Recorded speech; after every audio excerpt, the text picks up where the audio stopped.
Hello, welcome to Cineverm, a podcast discussing films in and out of the cinema. My name is Anthony Renteria, and today I'm joined by Helen Albee Cottingham. Hello, it's me. And this week we are discussing the 1950 film All About Eve, directed by Joseph L. Mankiewicz and story by Mary Orr, and starring Bette Davis, Ann Baxter, George Sanders, Celeste Holm, and Gary Merrill. Do you want to give a non-spoiler, quick one-sentence synopsis of this movie? Wow, off the cuff? Yeah. Because the official synopsis just spoils everything. But essentially, it is about theater, actresses, and the environment that they find themselves into. Yeah, a fan who worships a extremely famous and talented actress crosses some boundaries and is starry-eyed in a concerning way. Yeah. Yes. Perfect. As always, we will begin with a spoiler-free review, and then after our ratings, we will dive into a full spoiler discussion. Okay, so to start, this is, I think, your third, technically, selection? Yes. Or second, third? Third, because I snuck Ruby Sparks in there. Yeah, so this is your third choice, and I loved it. It was a magnificent film that I am so happy to have finally have seen. I never heard of it. But, like, today I was listening to a bunch of podcasts talk about it, and, like, I didn't know how renowned it was. Yeah. When you first told me the film title, Just All About Eve, I was like, oh, this is going to be, like, a rom-com. Like, for some reason, it just immediately, like, in my mind, I thought, like 10 Things About Mary, or, like, you know, those other rom-com names where it's, like, a lady's name. Mm-hmm. But, yeah, instead, this is a very, very witty and smart and sharp. I guess it's like the talkie genre or period of films. I think this is my first like real talkie movie because I don't count Mank, the most recent movie. Yeah. I think that was one. But yeah, so I wanted to ask you, like, what does this movie mean to you? Like when you first discovered it, and how has it grown? Or yeah, what have you thought about it? I have such a complicated relationship with this movie, and I've seen it so many times. It's one I frequently rewatch. Let's see. I said in my intro episode that it was my parents that decided we were going to watch every Best Picture winner, but I was wrong. That was actually my brother Colin who decided we were doing that as a family. And so this won Best Picture, and that's how I discovered it. That's how I first saw it, is just in the series of Best Picture winners.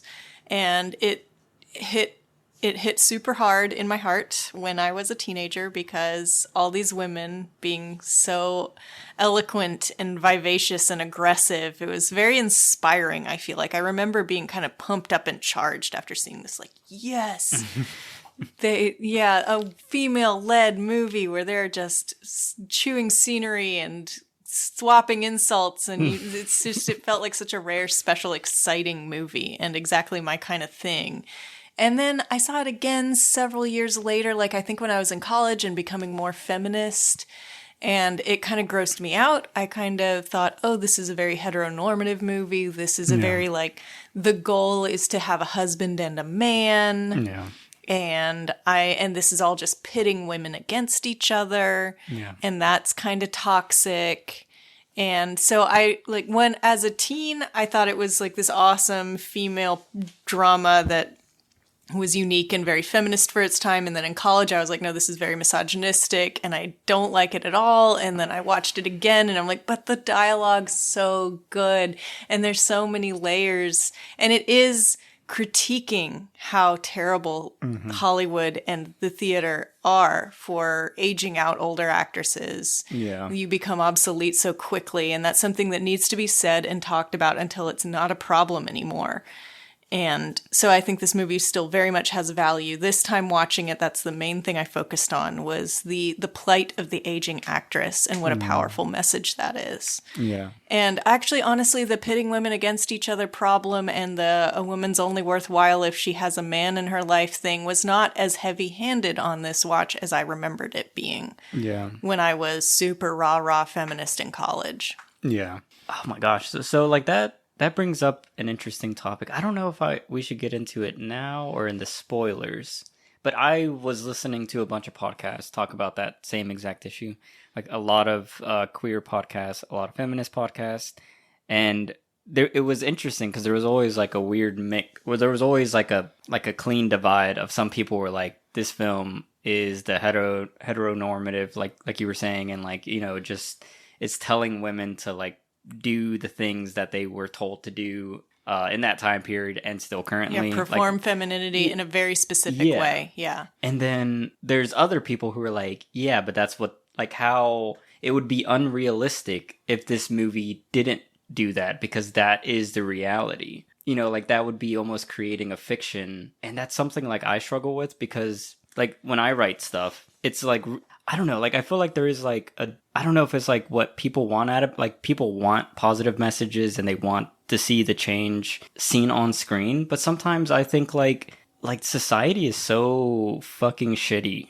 Like I mean, whenever like you could listen to this podcast episode 10 years from now and you'll be like, wow, it was so much better back then just because of how insane our society and culture is, and like governments are like it's like 2022 and it still feels like, why are we thinking the things we think and doing the things we do, like government wise, and like what they pass or what they don't pass. And I don't know, it's just like, I don't feel like there's actually a lot of change happening when it comes to like there is a lot of vocal anger and frustration, but it's like the same men are in power that were in power back then. And I think, I don't know, I just think for me, I like how it is a reflection of the time that is still prevalent now. And I don't know, I think I would have disliked the movie if it would have been a huge expression of like femininity in that way, to where it's like breaking all the norms. Yeah. Because like that the main actress in this film, like I don't like, she didn't have the power to like break out of it. Like these screenwriters are writing these characters. And there's situations where she even confronts one and he's like, I don't want to write that, and it's like, that is it's still the reality. Like, no matter how many women were to stand up and be like, no, we want this, it's still a culture and a society and an industry ran by men. So it's like, how do you stop that? It would like, I don't know. I love the film. I don't even know if I had a point to that, but I guess my point was talking about how like sometimes like if you want if you want every film to be like a hugely feminist expression, it can be very disappointing when it doesn't go all the way. Yeah. But I also find like I find things exciting when it's just showing the bad, because I don't feel like any character here feels like they won. It was like a win-win. They feel empowered. Yeah. Yeah, and it feels like they have a limited. I mean, women right now, you don't really have every freedom and choice that you would want to do with yourself or your body or in life or in career.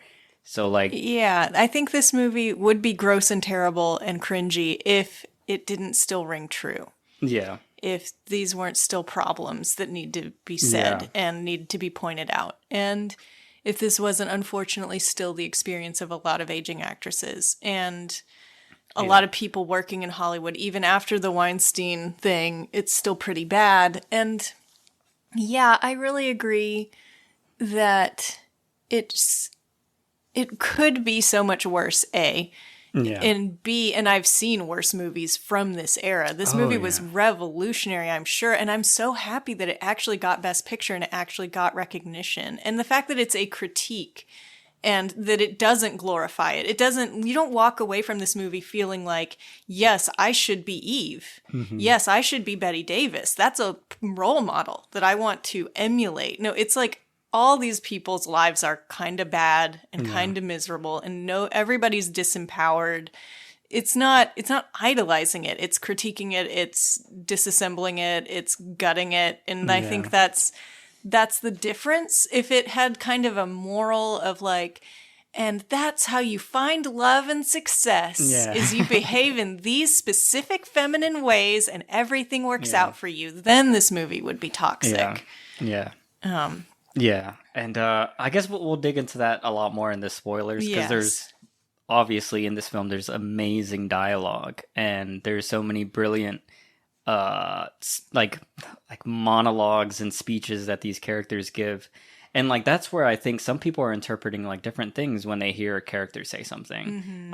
That we'll get into the spoilers, but I wanted to talk about like the writing. Like this is probably like one of the best written movies I've ever seen in my life. Oh, nice. And it was insane. Like the dialogue was just so sharp. And I guess like this time period was known for that, you know, like that's why they were called talkies. And just, I don't know, it's just like every line that everyone said felt like, oh my God, that would be my best line in my life. Like if I could write one single line from any of the characters in this movie, that would be something I would be like, endlessly proud of. I love movies from this era, from the 40s and 50s, because it's like everything you wish you could say in the moment to really take down someone or really make your point or really get your emotions across. Like these people in these movies from this era are just perfectly able to express themselves in such a verbose and beautiful way that I think maybe it went out of fashion partly because that's not realistic. No one is this witty in real life, except for maybe me. No, joking. But it's very impressive and very fun to watch. And I think this is a shining example and one of the best of this kind of era. And I love this kind of movie also. And we're going to come up on another one from my list and my picks, Lion in Winter. Very similar vibe. Oh, gosh. It's my genre. And, well, I have so many genres, but this is one. And that's why I picked it for Cineverm and to introduce to you and to submit to the canon and talk about on this pod, because it's such a shining example of that 1950s, that classic Silver Age of Hollywood, just sparkling electric dialogue back and forth from the beginning of the movie to the end. Yeah. And I think it does. It like I never felt like it felt unreal either, because these are theater actors. So it felt like these people are so into their craft that like they live and breathe it. I mean, there's like I've like messed around and like listened to podcasts of like, you know, people who've been authors for like 20, 30 years who write like, you know, hardcore literature. And the way they talk feels like I'm reading a book, and usually in bad ways. So like seeing these performers be so exuberant and like, I don't know, it just feels like they're always thinking about their emotions, and they are able to like succinctly, you know, perform it out to the others. Like there's just like, every scene feels like almost like an action scene of words. Yes. Like I got more excitement from this movie. Like I recently watched Thor, which will probably be, our review will be out before this, but like I had more adrenaline pumping in my veins in like one party sequence in this movie than like than Thor's entire runtime. And it's just words and performance, and it's amazing. And I guess talking about performances, like who are your favorites in this film, because they all knock it out. Yeah, I've always really related to Karen. What is that actress's name? The best friend. That is Celeste Holm. Celeste Holm. Yeah. Yeah, she always kind of feels like the me in the movie that's just sort of an outsider, but somehow managed to find herself among all these strange, wild people. And I think she plays it so well, this like well-meaning, you know, trying to be a good friend, but sticking her foot right in her mouth and creating bad situations, and is genuinely a kind person, but can also kind of give it back with the big girls. Like, she's not a total pushover. I thought her performance was really good. Of course, Bette Davis, this is widely considered one of the best of her life, possibly the best of her life. Yeah. People have argued that. And she's... Yeah, you can't take your eyes off her whenever she's on screen. There's just something about her. Yeah. And all the men just seem like cardboard cutouts next to her. Like, I mean, she walks into a room and the suits just become faceless suits. Yeah. That is such an awesome power that she has. Like, it's been, like, I can't even think of another performer that I've felt that, like, immediately when she's in her, and she's always in her zone. Like, she's just like this beaming energy source, and you're just gonna get burned if you're in the way. yeah, exactly. And apparently she was like that in real life. Yeah. Oh my God. Yeah, it makes sense. Like, I don't know how you could perform that and not be that's not in your essence, you know, to like harness it. Oh my god. But yeah, she has so many sequences that are like that will always be like burned into my brain of like, wow. Yeah. if I'm ever around someone like that, I need to like duck. Yeah. But also I really liked Anne Baxter and how she plays the Eve character in the film. I really love how, because like that's something I always think about, because I think I daydream about making movies, but like how you pit performers against each other, and like I feel like whether it was the direction or the actresses or just on set, like how they felt the vibe, but the way Betty Davis and Anne Baxter played off each other was so brilliant, and they were so like, what is the word? Like they were opposites the whole time, like energy wise. And I think it really worked because, I don't know, sometimes I see movies where it's like there's this powerhouse performance and then there's a powerhouse supporting performance and then they clash and it just feels muddled and weird and just... Yeah, it's like, who's the real lead here? Yeah, it doesn't feel right. And then this movie, Anne Baxter plays like so powerfully, but in such a like, I can't say the word, but in such a like low... You know, like she embodies that mousy character that everyone sees her as, but you can always feel like there's something like bubbling underneath that. And like the whole film, you're kind of doubting and you're in this like weird spiral of like, or of suspicion. Like, is she what she says she is? Is she not? Is everyone crazy? And I don't know. I think it was just all in her performance, and she does a great job too. Yeah. And then to have that knowledge of, I'm not going to try to compete with Betty Davis on this, you know, like I'm just going to, I need to pick my own lane and do something different. Yeah. And I feel like all the other supporting cast did that as well. Like George Sanders and Gary Merrill all did awesome. I guess I do have one complaint about them. Well, it's not really a complaint, but the one thing I wish it had more, and I don't know if this is just a thing of the time period, but I do wish like the visuals were a little more amped up. Yeah. Like I do feel like, and honestly, like it's so well written that even like I just imagine, like if I'm imagining myself like, all right, I get this script and I'm going to direct it, I think I would have done all the exact same things this guy did because it's like, why mess with the writing? You know, why mess with their performances? Yeah, and but like, it did have a very stagey, like still camera thing about it, which it's about stage plays, so maybe it was intentional. I don't know. Yeah, I mean, it fits perfectly. It's not even really a negative, but I do think like if it could have had more of a visual perspective, I think just because like I'm associating this because the only other like black and white movies I've watched from I don't know if it was a little before this time period, I think was Hitchcock. And just seeing how like perspective driven his visuals are, you really like feel like you're inside a character's head. And I would have loved to be either inside Eve or Betty Davis's character, Margot Channing. Yeah, that would have been insane. Yeah, but yeah.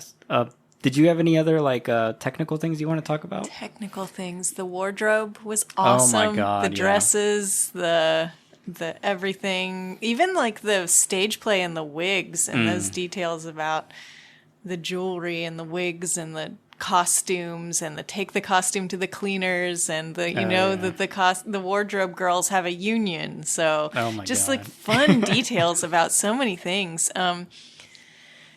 Yeah, it was I loved Eve's dress at the party. Yeah. Yeah, it's just beautiful to look at. You could watch it, even though the dialogue is so good, I think I could, and even though you're saying the stagey cinematography, I still feel like I could watch this on mute and just watch the facial expressions and the way people glide around in their big dresses and the way that everybody's like eyeballing everyone else in different moments. And I guess that's a blocking thing. I don't know what that is, but where people are like positioned in such a way where your attention is like throughout the frame. How's he feeling as she says this? How's Birdie reacting? Like every character's kind of in the scene thinking their own thoughts, and everybody feels alive. And is reacting and emoting even when they're silent. I loved that. That is one of the huge. positives of this movie is the blocking. Because you're dealing with like 5 powerhouse performers all in one scene, and they all have this dialogue, and like there was many moments where someone was talking and I would change who I was looking at. Like I was making a choice, like, well, what is she feeling, what is he feeling? And then you can see all of them, and that's like one of the hardest things to do, is like blocking well.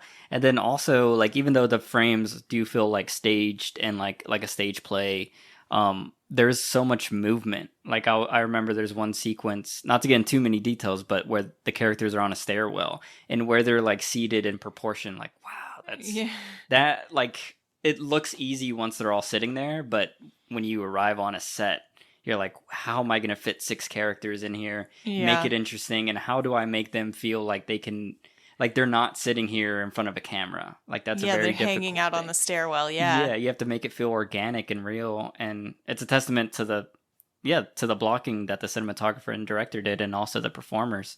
But yeah, that sequence was like one of the best stage things I've seen in a while. Just having all those characters come in and out, up and down, like there was so much movement all across the frame. But yeah, and also the score was cool. I love scores from this time period. It's so loud and trumpety and melodramatic. I was a little bit annoyed by it, but maybe that's just because they all sound the same from this era. Yeah. But I like it.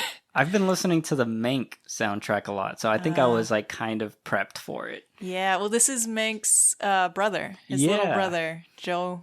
Oh yeah. God. I haven't seen the movie Mank, but I know those Mankiewicz boys. They were a big deal in Hollywood. They did a lot of great films. Yeah, it seems like Hollywood used to be like this weird family industry. Like if you were kind of born into it, or like you had relatives, then it was almost like a free ticket in or something. Yeah. I don't know. But I mean, this is a fantastic script, so he must be a fantastic writer. And I think he's like one of the only ones to win like Best Picture back to back. I don't know. Yeah. I'm not sure. I think should I know heard that because I've probably seen both There's of them. something about like 3 brides and a something wedding, 3. Oh, 7 Brides for 7 Brothers? I don't know. No, that didn't win though. No, there's something. I don't know. Something with 3. It doesn't matter. But did you have? I guess. Do you want to give your rating for this movie? And any final statements or recommendations to anyone? Oh, it's a 10 out of 10 for me. Yeah. Despite the questionable feminist takes and the one scene that is a 1-star for me still, it doesn't take it all the way down. Like, I'm still going to want to watch this. I could watch this movie 30 times. Like, I could still put this on when I'm feeling like just watching a movie with some good dialogue. And, okay, maybe it's bad to pit women against each other, and that should be a retired trope. But if you want to watch a bitchy movie, watch this one, because it's, like, at least extremely entertaining bitchiness. Yeah. And, yeah, I would recommend it to anyone who has the patience for an old movie. Some people truly do not. But if you're going to watch one, like if you really just want to get your feet wet and be like, I'm intimidated by the 50s and there's so many and they made movies like a factory assembly line back then, and what are good ones and what are bad ones, and people recommend this and people recommend that, watch this one. Yeah. It's got all it has all the things. It hits all the marks. Yeah. I agree a lot with what you're saying. I would give it a 9 out of 10. Just because I think there's something in the cinematography that I would want more. And then also my current rating system is I have to like essentially cry to give something a 10. And I didn't reach that emotional part, though I think it could have if we would have dug deeper into like one character's perspective. But yeah, like I would recommend it to anyone who wants to be a screenwriter.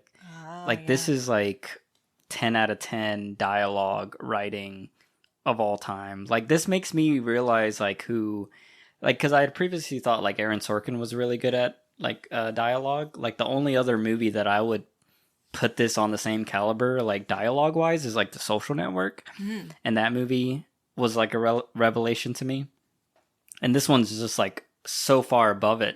And then with like essentially like all leading female cast, like to see so many women in a movie like have so much power and like dialogue that isn't necessarily related to other men.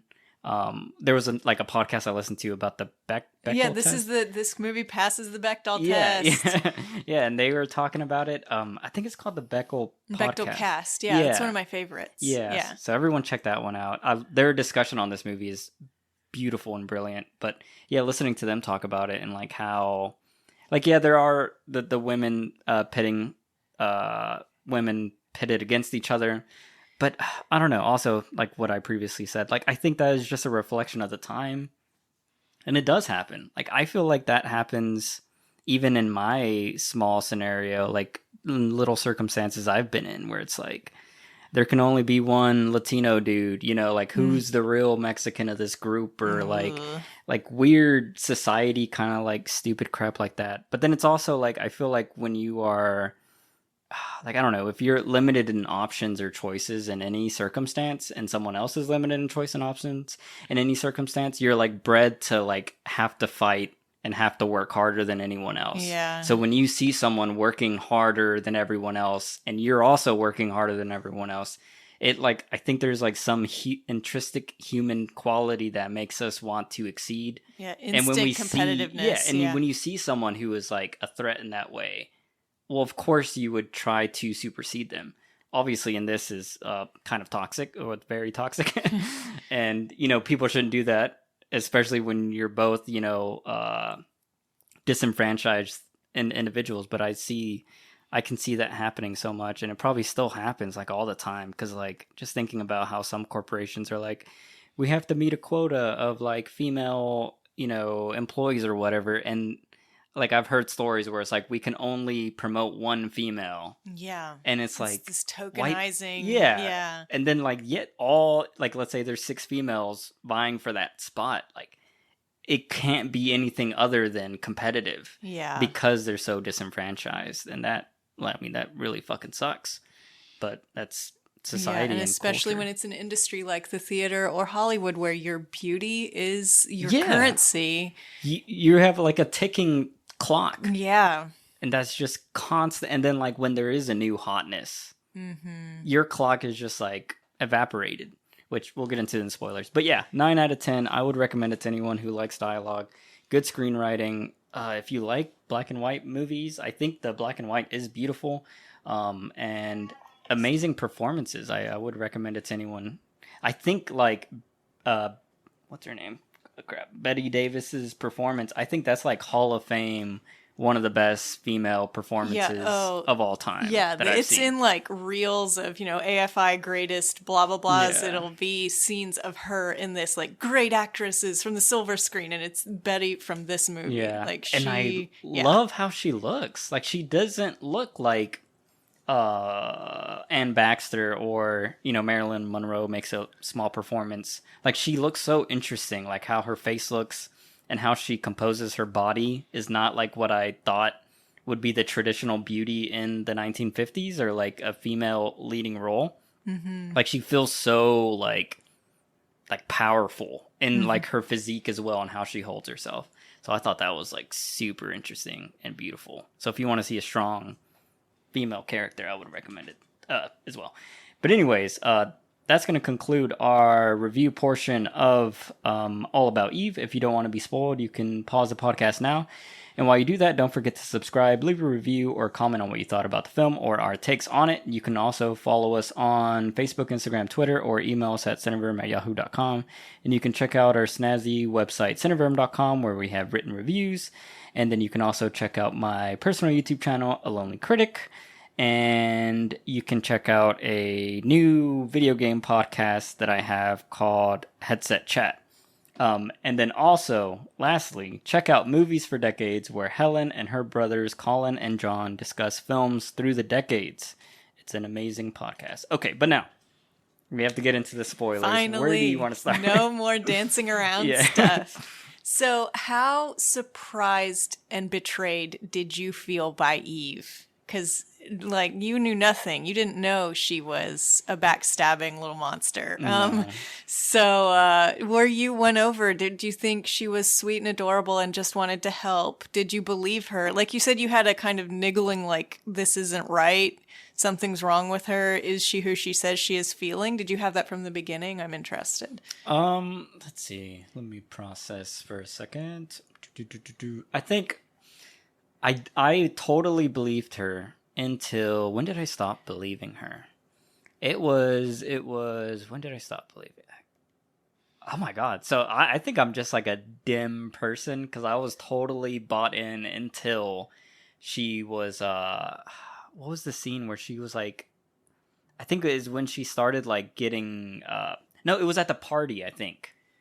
Maybe around the party. I don't know, my timeline's off because I've seen 3 movies in like the past 24 hours. Yeah. But okay, so like chronologically, does she get the performance first before that big party scene? No, it's after. After the party, right? Yeah, it's okay, after so the I think it parties. was at the party where, and then I thought this was just a brilliant screenwriting exercise of having Marilyn Monroe's character kind of show up, also like guided by this critic dude or whatever. Yeah. And then him being like, go do whatever and do this and do that. And then they were like sitting right beside each other, so they were like parallels. Like this is like a different version of the same tactic. And then that's when I clued together like, oh, she's like totally conniving this whole fucking thing. Like this is all a lie. And then the way she was like when Marilyn would do something, she was like listening and like trying to like take notes. And she's like, oh. She thought that, and she knew that they were going to potentially be up for the same part. Maybe. Or no, because, yeah, she was already piecing together how she was going to get Margot's role, because she's like, Margot's understudy now, which I think she lobbied for at the party. And then that girl's going to audition to play Margot's sister in the play. Marilyn Monroe is. Mm-hmm. And so she's like, I can read for Margot because Margot's always late, and she knows that because she's been living with her. Hashtag creepy.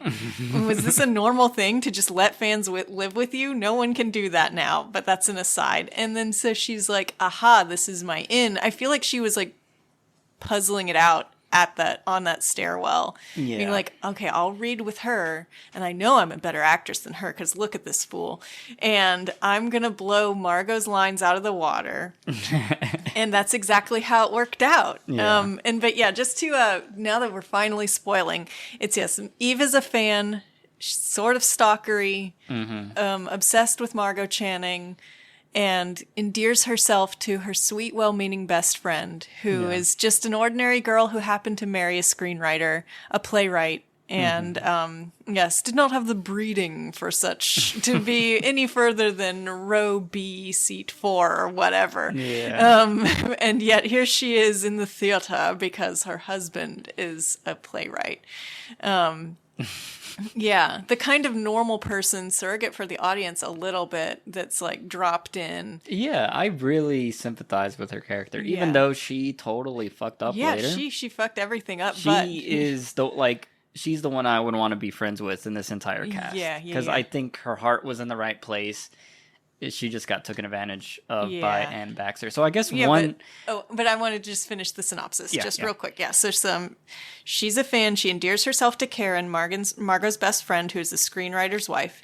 And she just suddenly is just doing everything for Margot. Basically her maid, her secretary, everything. Which apparently, based on a true story, from what I read, actually happened. Written by Mary Orr. Yeah. But she wasn't credited, but No. I think she was paid. Yeah, I think she was paid, but not a lot because nobody got paid a lot back then. That's fucked up. Yeah, it's sad. And then Anne Baxter was just Eve was just an ambitious actress who was doing whatever she could think of to get her foot in the door and get noticed and she seems like a brilliant actress, and because she's acting for every second of every scene. She made up the whole story about her Air Force husband. She made up everything, and she's just gushing, tears filling in her eyes, demurring, hanging her head. Like, she's so dramatic. She's such a drama queen, but she's so good. She's such a good actress. She's never not acting. Yeah. And and Margot is Betty Davis, and she's 40. Gasp.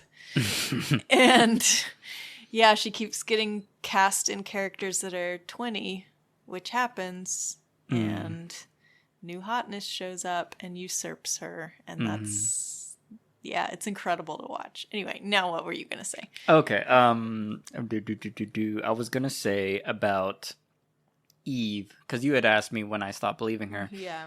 I guess, do you believe that she is a fan of Margot? Like, do you actually believe in her? Like, I so. do love Margot's performance. Like, she is one of the best. I think, she wanted to imitate her. She wanted to she wanted to learn. She wanted to apprentice with her, but in a sneaky, deceitful way. But she wanted to completely absorb her talent and her skills and learn from her. Yeah. But do you think there's true love there? Like, there was true admiration and love for this, like, as a person, like, as a friend? No. I think in the real life scenario there was. Yeah. But you didn't read that from the performance. No, I think she was just like, this is the best actress working, so this is who I need to emulate to become the next best actress. It was just all calculating, like, this is the person that I need to, absorb their talent and imitate. Okay. So if you can remember when you first watched it, when did you realize that Eve was I think it was immediate? Way longer in. No, I was like, 14 when I saw this. Okay. I think I was completely bought in. Like, I believed, like, I was as shocked as the Karen character, like, that she was bad. Like, I thought, well, that's so sweet, and what a nice favor to let her be the understudy. And, and Margot is, I was even a little bit on Eve's side, sort of. Like, Margot is too old for the part of Cora. And Eve is the right character for that. And she needs, and this is her, she's going to be a rising star, and maybe Margot will be her mentor her whole life, and maybe they really are friends. And it was just kind of disturbing and devastating to be like, all backstabbing, ladder climbing, like sneaky, deceitful, everything. She was like trying to steal everybody's boyfriend and husband. She was trying everything she could think of to just just elbow out of the way these other women. Yeah. Just climb to the top, get that gold statue, and then go to Hollywood. Oh my God. So actually, I'm now remembering there was one earlier part where I started having suspicions. It was when Eve set up the phone call for the husband, played by Gary Merrill, I think, his character's birthday. Yeah. That was when I was like, oh, she's like, she has other motives, because she even, quote unquote, forgot to let her know. And I was like, she's been on point with everything. There's no way she has forgotten anything. Yeah.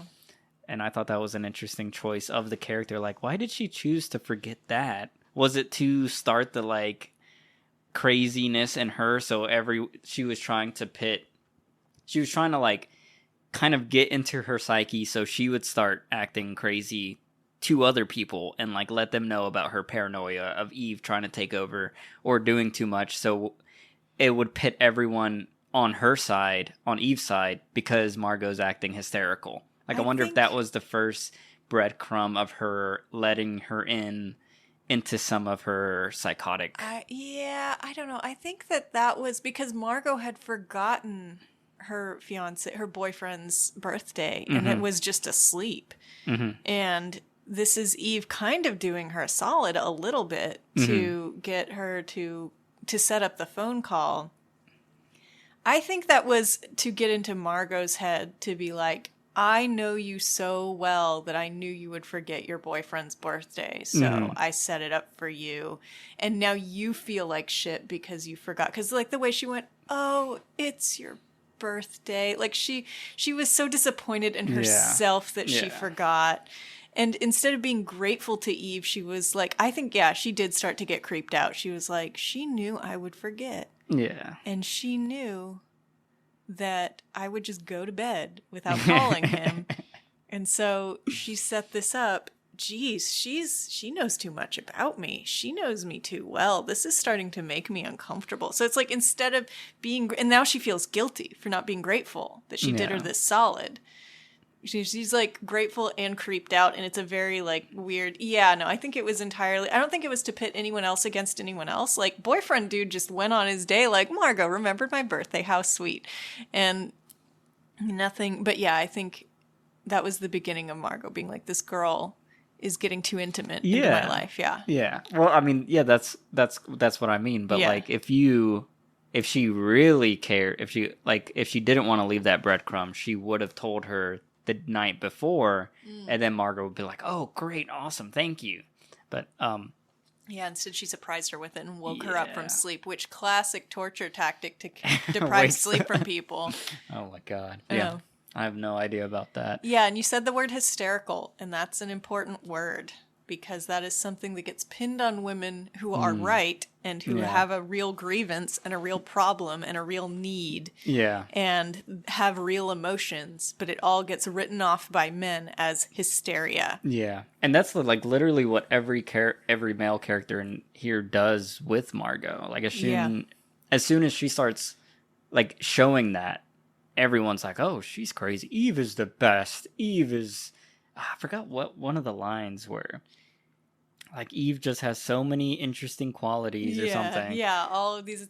She's so loyal. She's so hardworking. She's, so devoted. She's so subtly gentle, or all these things. Yeah, it's like every moment Eve's around, someone's giving her a compliment. Yeah. I guess to go back to the beginning, like, how does that initial Eve, monologue of her dead husband and all, like, how does that play to you? Like, do you feel like there's can you see like a performance within a performance while she's like giving it? I feel like she should have been way more sad about the death of her husband. Yeah. And like at the very end when Addison DeWitt says that it's a discredit to all the wives of real fallen heroes that you could make up this story. And I was like, she didn't seem that sad when she told that story. It didn't play super well. We haven't talked about Addison yet. I think it's very funny that the most powerful man in this whole situation is the critic. That's so not true anymore. What he writes is law, apparently. I guess maybe it was like that back then. I don't know. Yeah, I totally believe that. I mean, I think like just in the brief research I've done of like what's his name? Dang it. Like the most famous film critic. Ebert? Yeah, Ebert. Like Ebert had so much power in like the 90s and 2000s. Like I remember one time like Jim Carrey, I forgot what movie it was. It was like one of his early movies. I think it was the vet thing. What was it?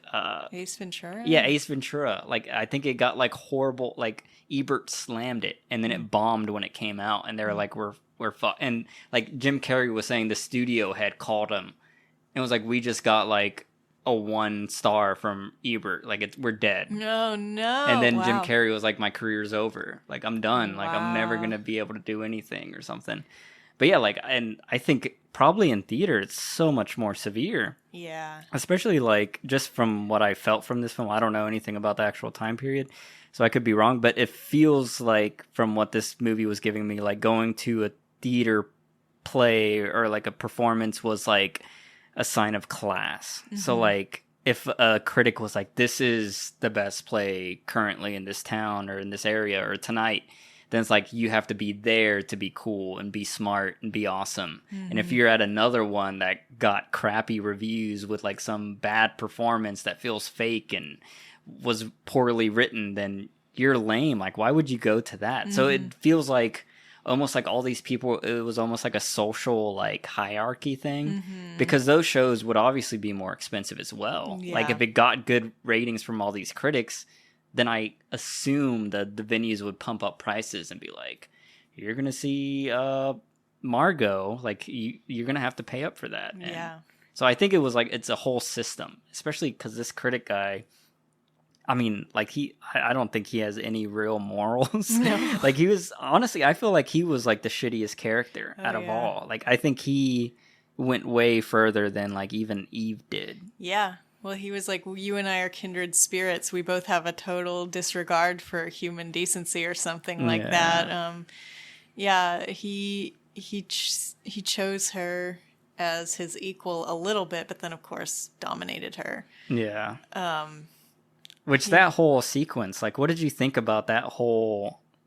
God, like that was just such an intense scene when he enters the hotel, like towards the end, and just like demolishes her. Yeah. And then physically assaults her. Yeah, slaps her. Yeah. Which was like, what the fuck? Yeah, really scary, really scary. And this watching, I think I felt more sympathy for Eve than I ever have before with that. We're jumping all around the movie, but yeah. Yeah, sorry. It's okay. Yeah, no. But I mean, yeah, Eve has done this whole thing, and you think she's just conniving and she just wants to be the greatest actress that ever lived. But I think also she's actually had an actually horrible life.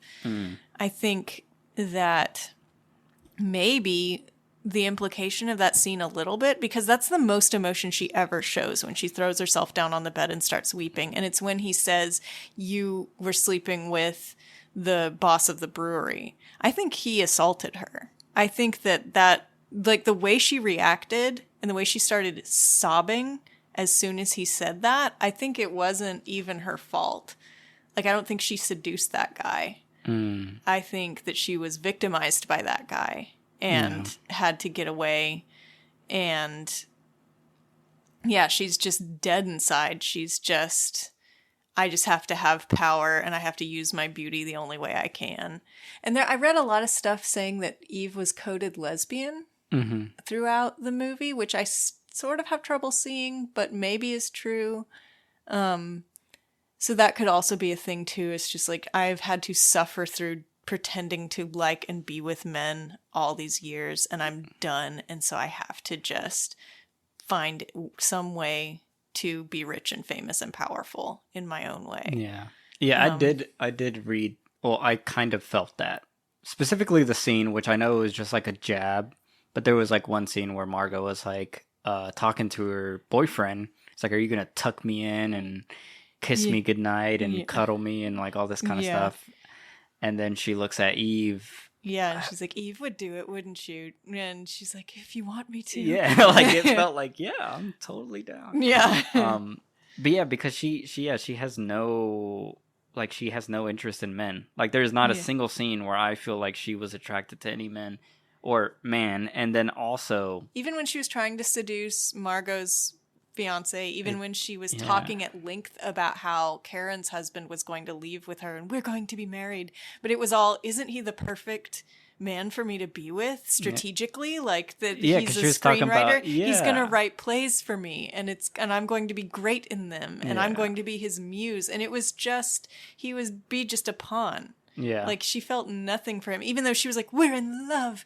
You know, it was so melodramatic and fake. Yeah. She never seemed to have any interest in men at all. I could totally feel that. Yeah. Cause her entire interest was just the power of having control. And I mean, that kind of like makes a lot of sense with your theory of her being taken advantage of by that beer, brewery owner person. Because like you're coming from this abusive thing, like she turned so hard into, now I need to be kind of like this abuser in a certain way. Like I need to control everything about my life and be in power and like have everyone under me so I'm never in that situation again. Yeah. But I also felt that and like heard that from some other podcasts about that queer aspect. But and then also with the critic guy. Like he is not interested in any women. Like when he even though he had Marilyn Monroe, who's famously like the sexiest woman in the world. Yeah, she just seemed to be there with him because she was an attractive arm candy to bring to a party, and she, he was introducing her to Yeah. the guy who was going to finance the play, and he's like, "Go do yourself some good," and Yeah. And then even like when he does the whole breakdown on Eve or whatever, and then he's talking like you're gonna have to marry me, and it's gonna be a transaction. yeah, It felt like that transaction was like I need to have a woman, quote unquote, so like whatever people see me a certain way. Like it yeah. almost felt like that was what he was kind of saying, but then he was like, "Oh, you're disgusting," and then Yeah. yeah, And it was weird though, because in that scene with Marilyn Monroe, when she first walks in, it's like, someone says, "Go talk to Addison." Is like, and she's like, "He won't let you do any of the talking." And I kind of was like, "Oh, he's gonna like make out with her and be super gross." But no, it's just he's just gonna do all the talking. Yeah. Was what she meant by that. But it kind of, at first seeing this and other times when I've watched this, I was like, "Oh, he's a hound dog. Ew." But you won't get to do much talking, honey, or whatever she said. yeah. But no, yeah, that was super interesting that, yeah, he also reads queer, and that's maybe a thing that they see in each other. And it's like, we need to be each other's beard. This is to be true. Yeah, yeah. Like, And then that was like one thing, like one of the queer podcasts I was listening to, they were saying, like in this time period, if there was a like hidden queerness in a character or something, they're always portrayed as like the evil people yeah, or the villain or I hate something like that. Yeah. And that is definitely an issue. But then also these two people seem like they're just fighting for survival and in a negative way as portrayed.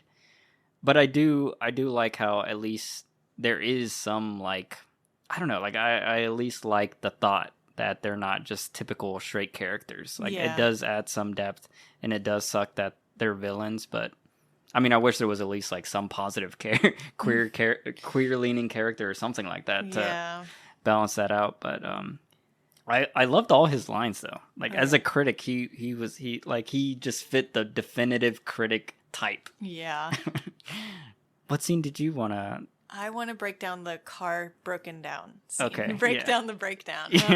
Because that's the most problematic scene, my 1-star scene. Really? Yes, where Eve is Margot's understudy, and Karen has drained the car of gas so that Eve has to perform as a practical joke on Margot somehow. This is where she tanks everything and kind of is the poor, innocent, well-meaning villain of the story, where she accidentally gives Eve her big break, thinking that it will somehow give Margot a break for a day or like give Eve what she wants. She thinks it'll help, but I don't really follow that logic of how it would help No. to somehow prevent Margot from getting to the show and make it so Eve has to. And then somehow, and Eve is in on it, and so then Eve calls all the critics, so then she gets good reviews, and then Margot is super humiliated and angry and jealous and whatever the female version of emasculated is.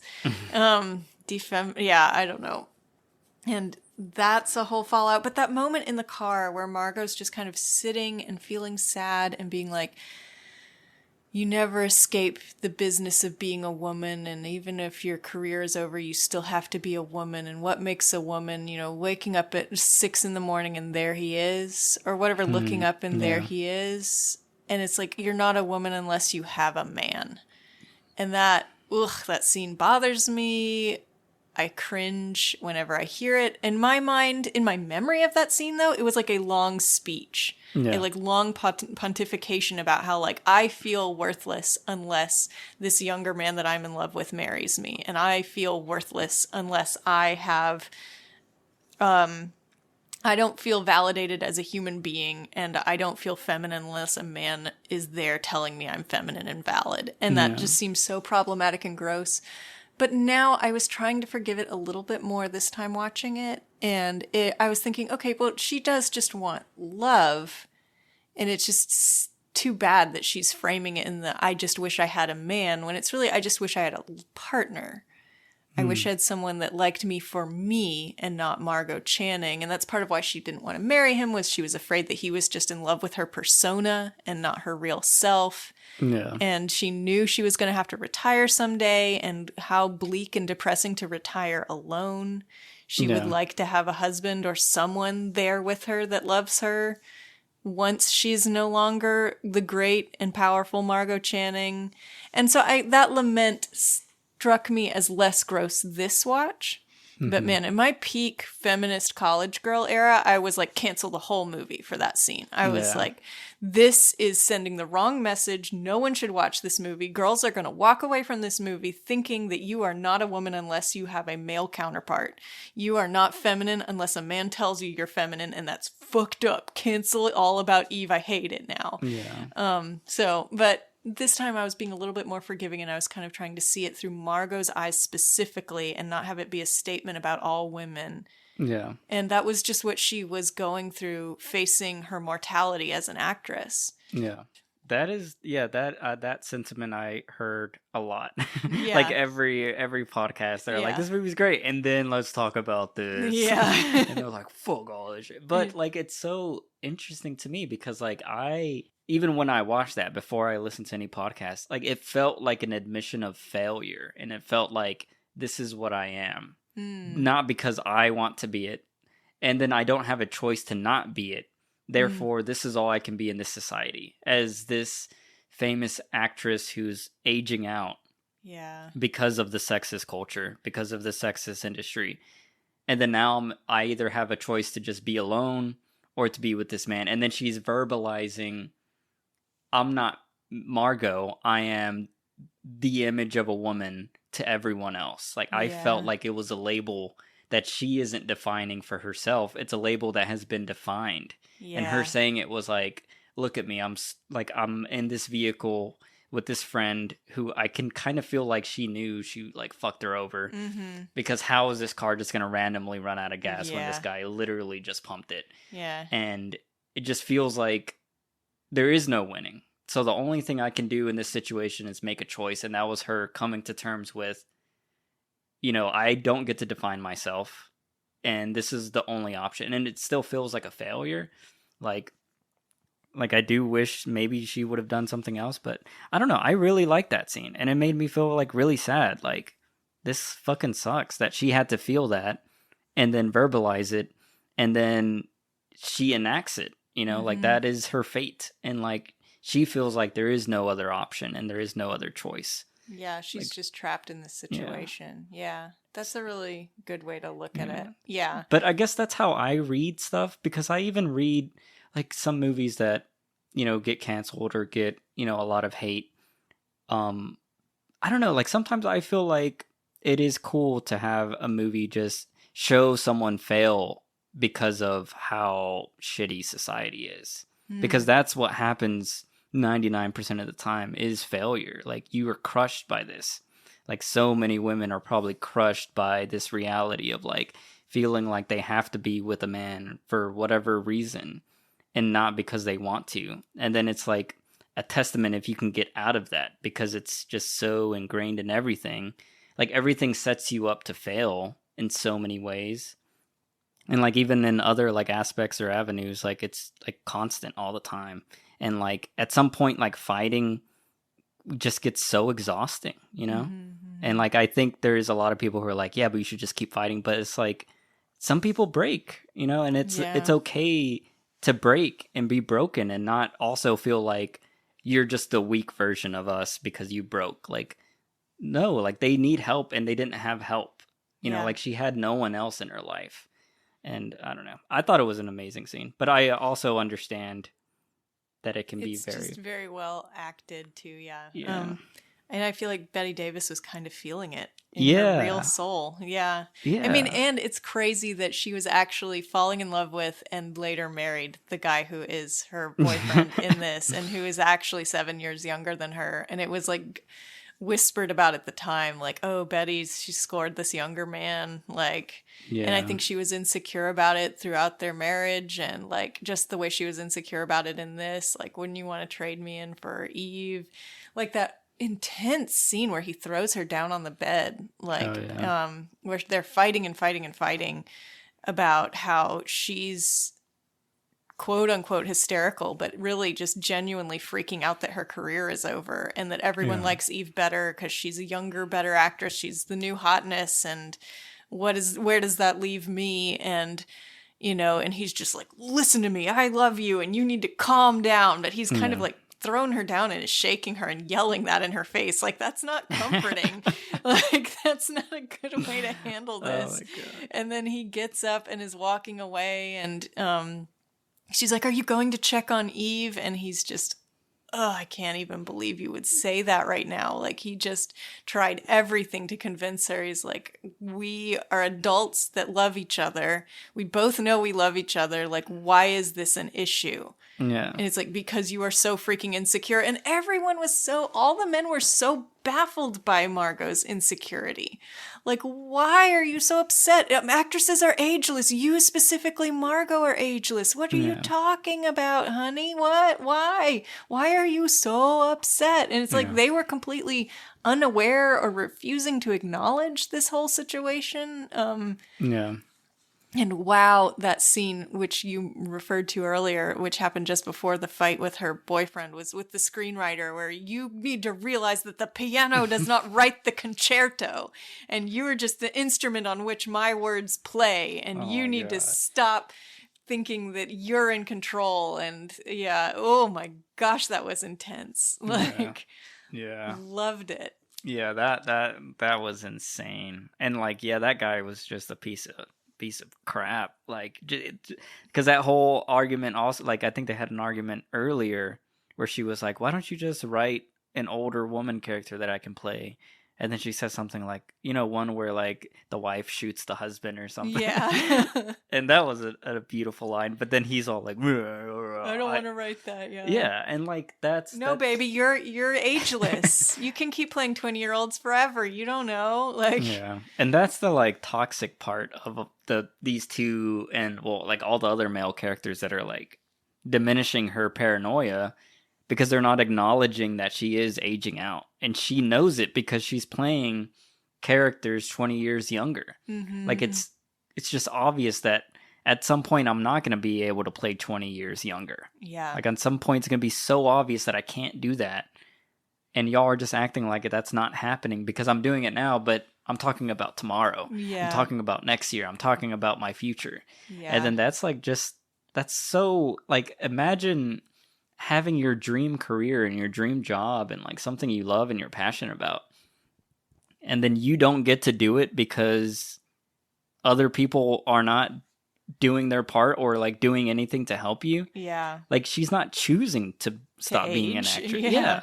Well, and like, she wants to keep, I fully like think in an alternate reality where there was 40-year-old characters, 50-year-old characters, 60-year-old characters, 70-year-old characters, 80-year-old women characters, like, she would have just kept acting. And she did. Betty Davis, IRL, kept acting till she was very old. And another one of my favorites that I've called out before, Pocketful of Miracles, she gives a powerhouse performance as an old lady. Wow. Highly recommend it. So Margot maybe didn't succeed and aged out and went into obscurity, but Betty Davis did not. Yeah. So she kept fighting. Yeah. And like, that is I mean, like, I hear stories all the time about even modern actresses just like struggling. There was like one with like Maggie Gyllenhaal I recently heard about, and like, she was just immediately swapped over for like a younger actress. And she was like, it's like 2022. Like, what the fuck? Why is this and still it was happening? And it was like I forgot what movie or what actors, but like the male character was like 40, and then her character was like 35. And then they swapped it for like a 25-year-old actress to play up at 35 because they didn't want her to play down just a couple years or something. Yeah, I was like, I hate what the that. fuck? I hate olding up young actresses. Like, just hire an older actress. Yeah, but that scene with the screenwriter where she was just, oh, you think Eve can deliver your lines to you better than I can? Yeah. What is it about her? Is it her, perfect, youthful face? What is it? Her little voice? Like, what is it? And he's like, you don't understand. The actress means nothing. It's my words, just all that. You don't even matter business. Yeah, there's God, I think Alfred Hitchcock was also renowned for being like a piece of shit to his actors and actresses. Like, I think there's like some quote where he's like, they're essentially props. Yeah. Like, they are the equivalent of a chair. Yeah. I'm like, wow. Yeah, I've heard some writers, and there's this famous French one. I can't come up with his name or what he made, but like, yeah, that he preferred models to actors because you just pose them, and Wow. and they don't try to impart anything of their own. Models Yeah. are just trained to just be shapes, and that's like what he preferred to actors in his films. Wow. Like, That's such a waste of a yeah, creative talent. yeah, That'd be like saying any other aspect of any other crew member. Like, yeah, they do the audio, but like, I just need them to hit the record button. yeah, It's like, no, like, why when they can deliver so much more? Like a yeah, costume designer, like, I just need a shirt, yeah. but they can make you a shirt you would have never thought of because they're Yeah, that creative in that tells the field. story in some kind of way Yeah, that and yeah. for performers, like, they're feeling it. If they don't feel it, we don't feel it. You can't just fucking model them and then take a 10-second clip. Like, look sad, perfect. Yeah. Like, no, like a performance has to like feel alive and grow.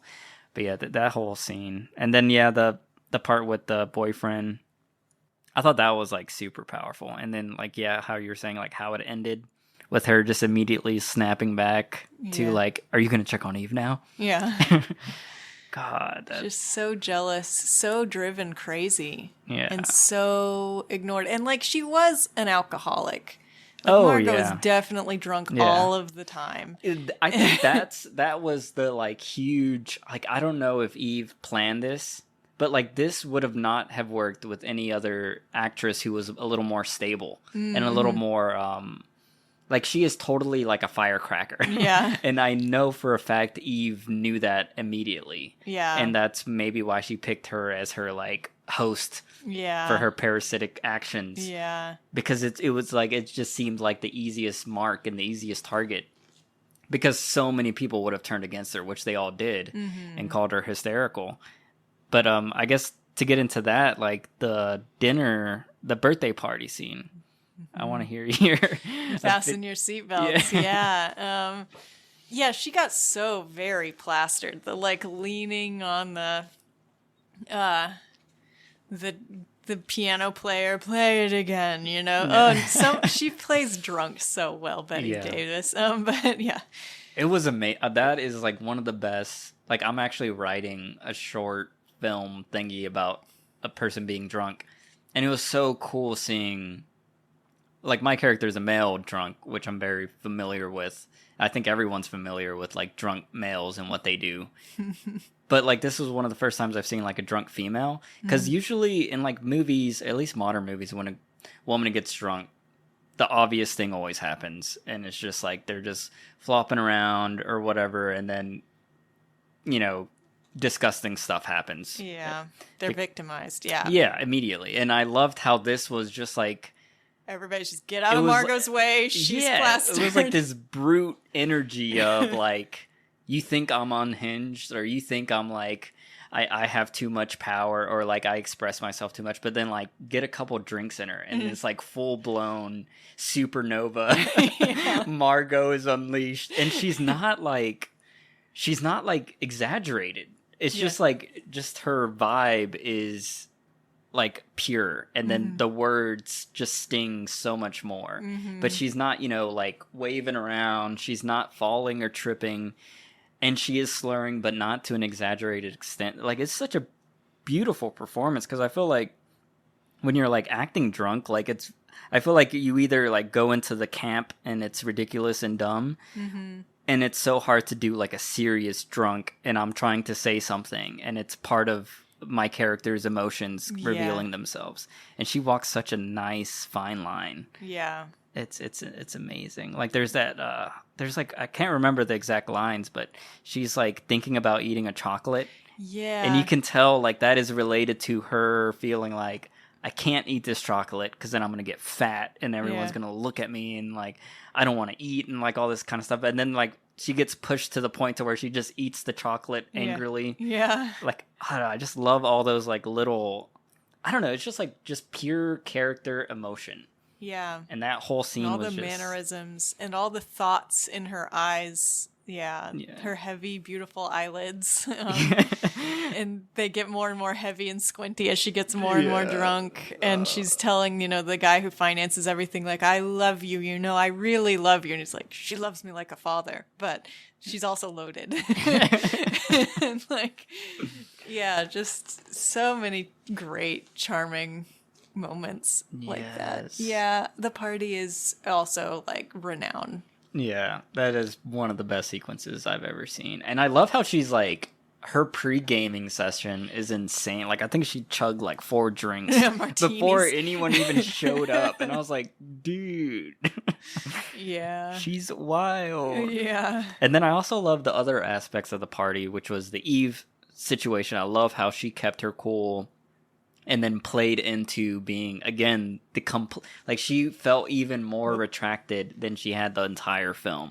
In that scene, she was like, oh my god, I'm just the problem, and I can't believe I'm making her so upset, and like, of I just all people want... to offend, not Margot. Yeah. And then, I guess talking about how some of the artistry of the film played into that, like, I really loved how the dress that Margot was wearing, like, it was so like revealing for her like shoulders and stuff. So she looked like, I'm gonna look sexy as fuck tonight, like, make a statement. And then I love how Eve's character had like almost the same kind of silhouette and design, but then she had white netting where she had the lace underneath. Where Margot was exposed skin. So it was like it was almost like a reflection, but then Eve was almost like, oh, but I'm gonna hide some skin with this like white lace or whatever. Yeah. And I don't know, that's just such a genius creative thing that I guess the costume designers kind of thought, like, we're gonna have them look similar. One's more covered up because she's more, withdrawn or whatever. Yeah. But oh my god, I love it. And then there was like just a random coat floating around from some Hollywood person that we never saw. I love that they talked about the famous actresses here, and no one cares to go see her or meet her, and she's only there for 10 minutes and then she leaves, and they're all commenting about the coat. I expected a diamond collar and all this stuff, and there's something to fight for.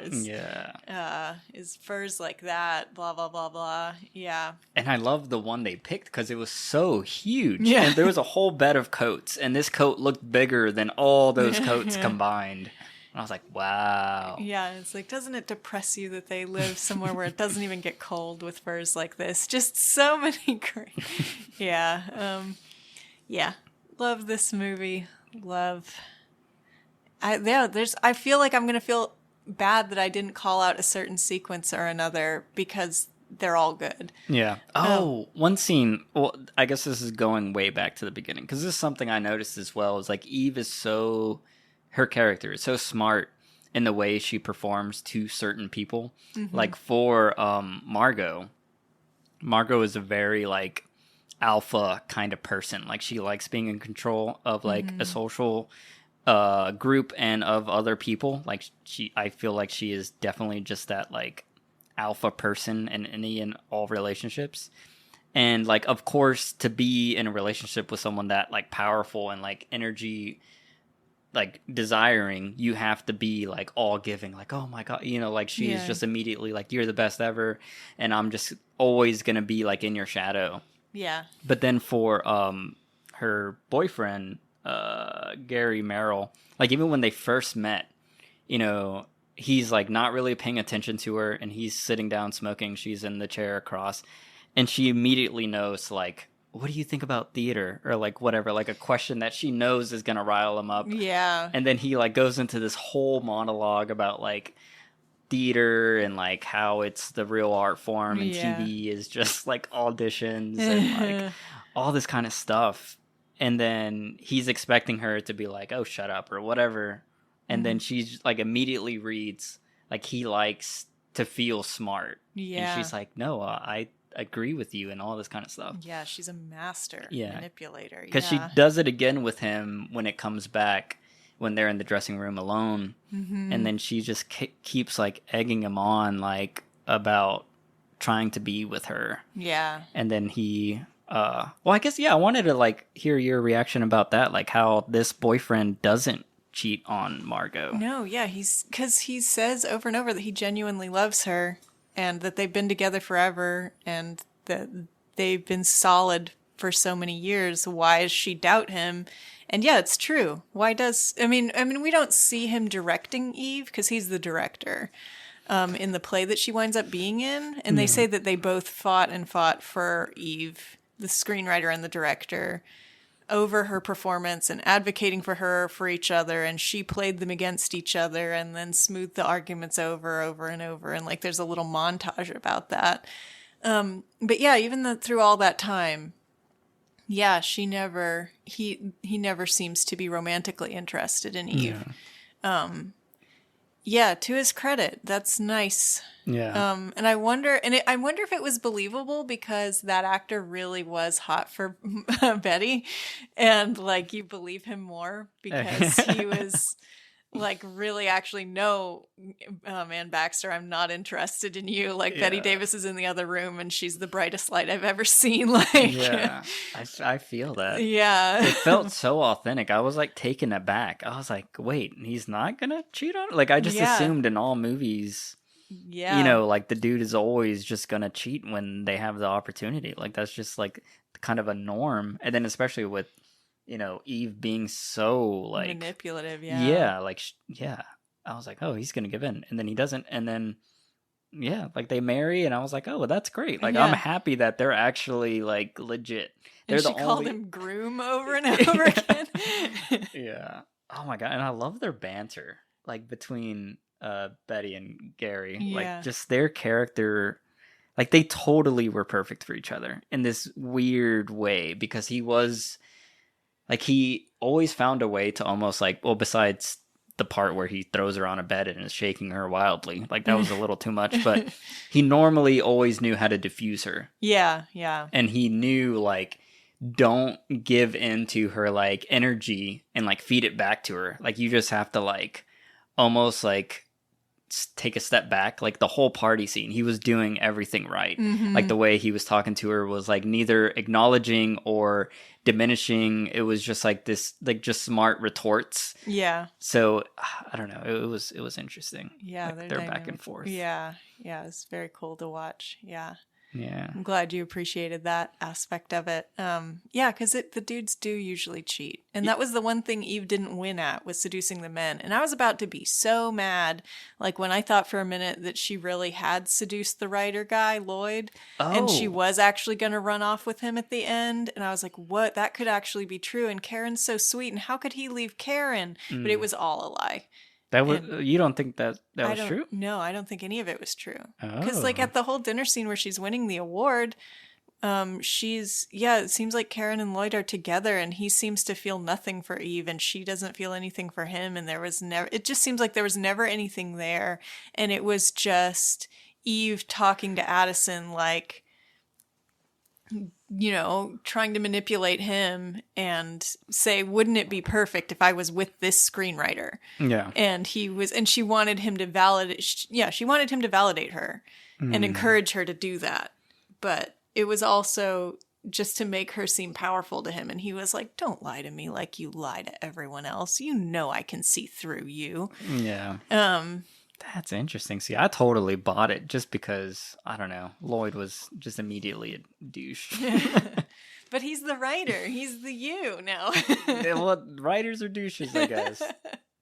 I don't want to be a writer anymore. Oh, yeah. Oh, man. Oh, and an interesting thing about Mankiewicz that I read yesterday when I was doing some research for this was he moved to New York to be a playwright, and he never finished a play. Wow. And all of his work, all of his notes, everything he had burned on the way. The moving van caught fire on the way from California to New York. And literally everything he had, all of his notebooks, everything, all caught fire. So I would not survive. Yeah. Like I remember watching like a part of the what was it, Ernest Hemingway documentary. Like he lost from like I think 19 years old to like 30 or something. And like he was traveling in Spain. Yeah. And his wife at the time, I guess, forgot to grab the luggage off a train, and then they just never found it. So there's like a briefcase full of all his writings somewhere in the trash. Yeah, that's heartbreaking. I've lost a lot of stuff. a lot of for like a lot of stupid reasons. And it's like, yeah, if I start thinking about it, I'll just spiral. Yeah, I'm sorry. But yeah. So Joe Mankiewicz wrote this incredible movie and had success, but he also did lose everything, and he also did have great ambition to be a playwright, and it never turned out for him. Oh man. Yeah, so interesting little backstory there. Wow.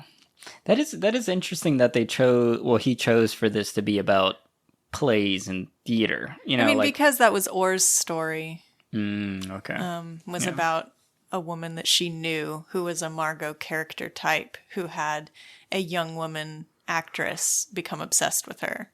But there was like very clear implications that maybe was a secret lesbian relationship, and that was the falling out. It wasn't that she stole her roles and usurped her in that way. It was just that it was like a toxic romance. Yeah. But that's all very vague.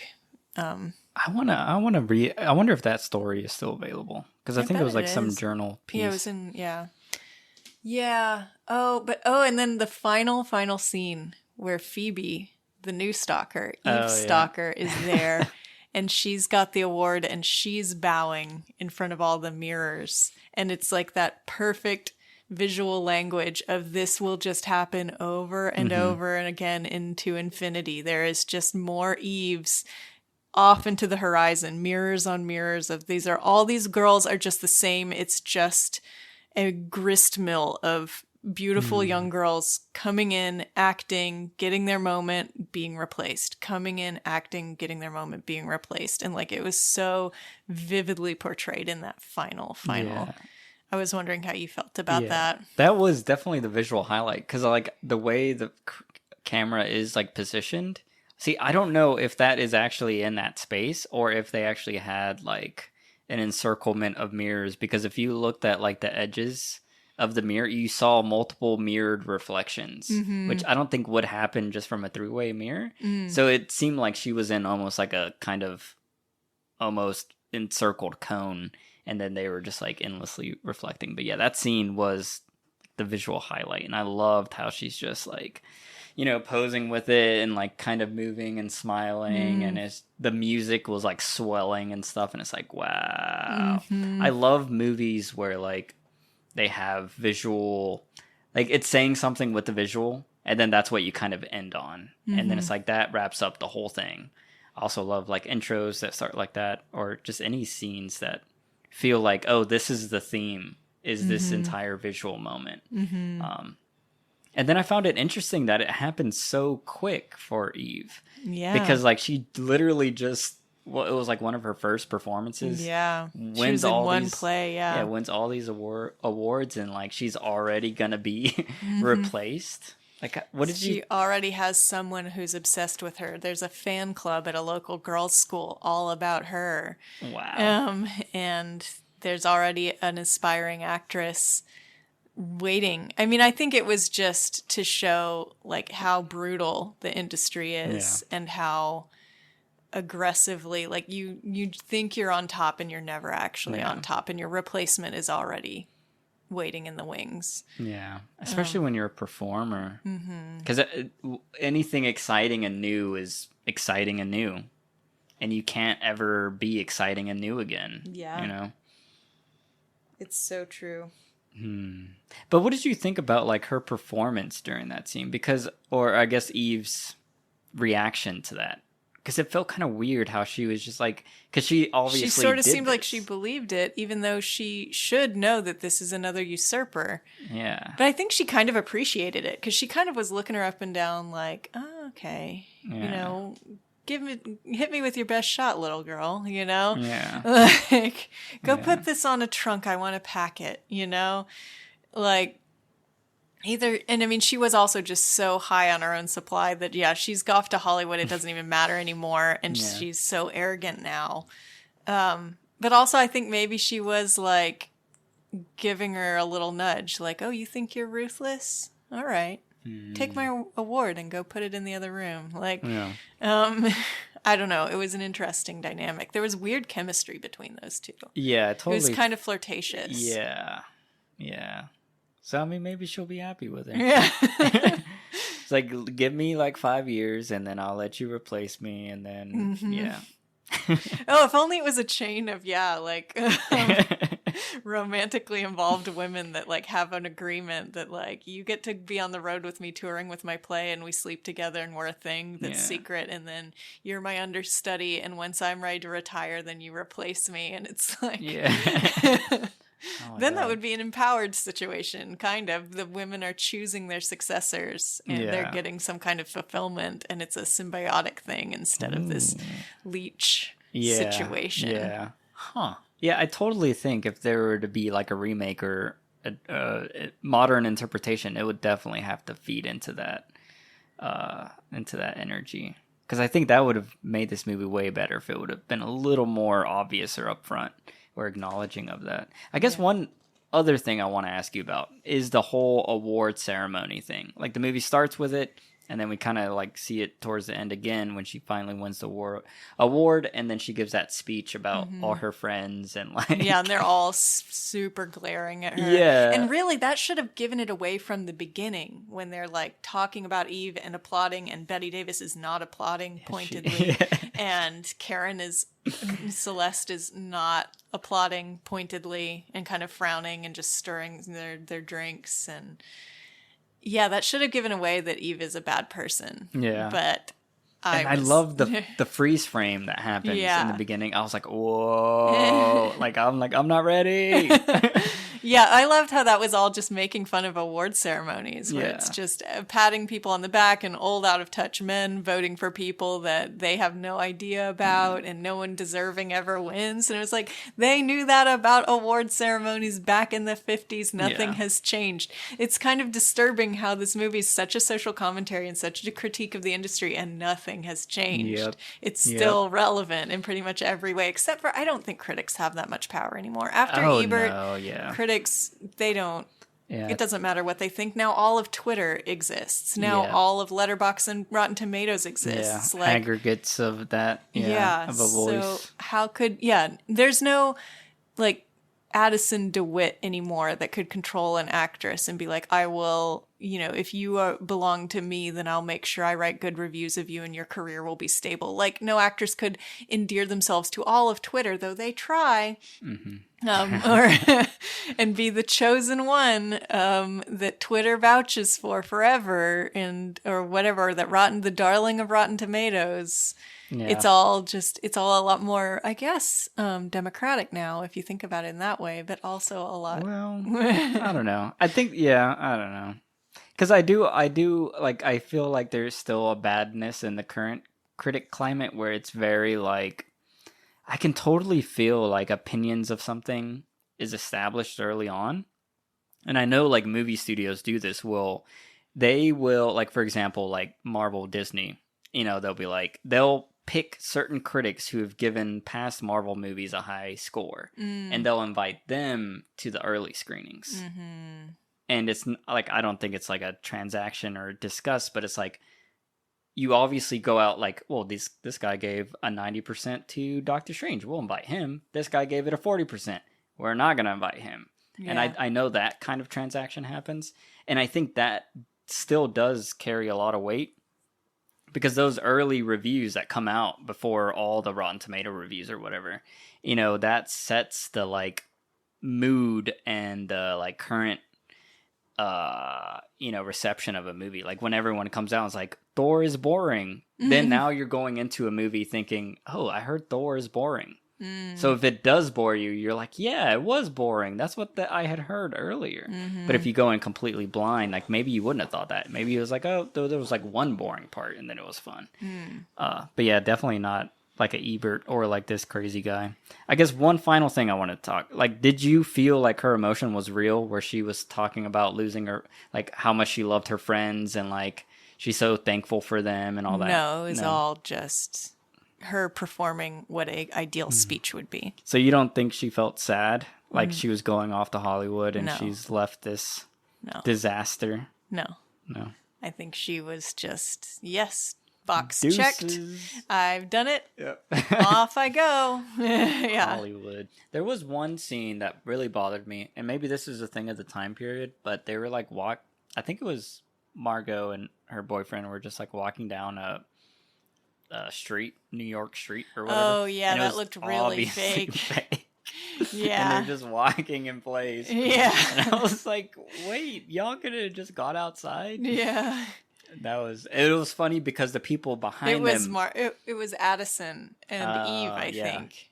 Yeah. The people behind them, I guess the like B-roll footage they were using, they were walking faster. So there was like a certain point where they were going to like be in the same position. But then they turned left and they cut. And I was like, oh, they're about to cut. Like they have to cut. And I was waiting for that to happen. Yeah, it looked really crappy. I remember that part. Well, the big question now is this canon? Yeah, and I've actually struggled. I thought maybe I was going to be the super radical that says it's not canon. Whoa. That it's like time to phase this movie out. Mm-hmm. That maybe a more modern movie that is about this should replace it. But I don't really know of a more modern movie that says it as well as this one does. Yeah.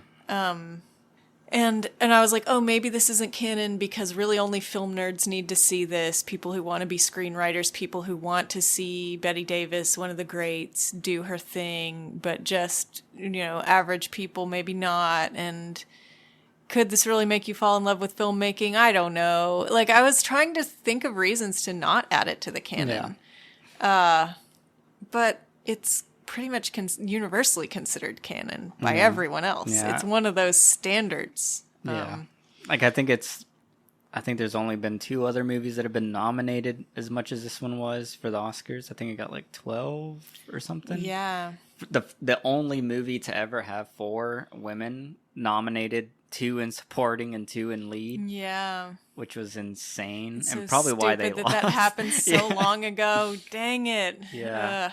And what was the other thing? It's in like, I think it was like 26 or 28 in the AFI top 100. It's like, yeah, it's in the top 100 of like every list that exists. And I was like, why haven't I heard of this? And it's interesting. But I think I would actually recommend it for the canon because the major points are the performance. I think it is like a canon level performance from Bette Davis, and like also just a powerhouse female performance. Like I was thinking about, like, we have Taxi Driver on the canon, and like one of the major parts of that is Robert De Niro's like crazy, insane masculine performance or whatever. And I feel like this is a much less toxic movie than that. But it feels like the same kind of insane powerhouse female performance. Like this is like you can tell she gave it her all. And then there's actual depth to a character. And not only her character, but there's depth to every single female character, which is like, that is insane into itself. Modern day, I mean, hell, in 1950, I can't imagine. So often people half-ass write side characters. And then for it to get all this success and like recognition, like I was actually surprised that it is on all these lists, because I feel like, I don't know, a lot of movies that I watch where I'm like, wow, like that is an insane female performance, and then no one talks about it. Yeah. And it just gets like buried, or like a female directed film or written that I think is just like next level. Like this should get an Oscar. Titane was one from last year. And like, no, it's too weird and expressionistic and blah, blah, blah. Foreign film, French. And yeah, but I think it is very deserving. Because of the dialogue, because of the writing. And like, yes, there are problems. But I think there are problems because just the entire industry's shit. This wouldn't be a problem if there was a bunch of female movies about different things. Yeah.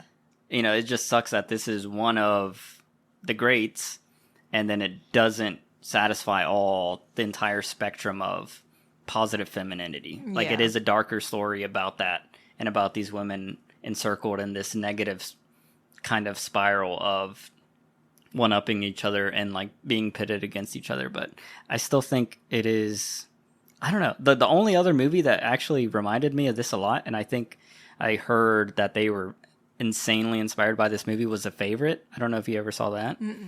Oh my god, I think you would love it. But I love The Favorite, and this was hitting all those vibes in a very cool, less extreme, insane way. The Favorite is just goes off the rails very rapidly. But I don't know. So yeah, I'm giving it my canon vote. All right. Okay. Yeah, I think it should go in the canon. I mean, it's kind of. I was going to be the super radical punk rock person that says it shouldn't be in the canon, but who am I kidding? This is one of my favorite movies of all time. Yeah.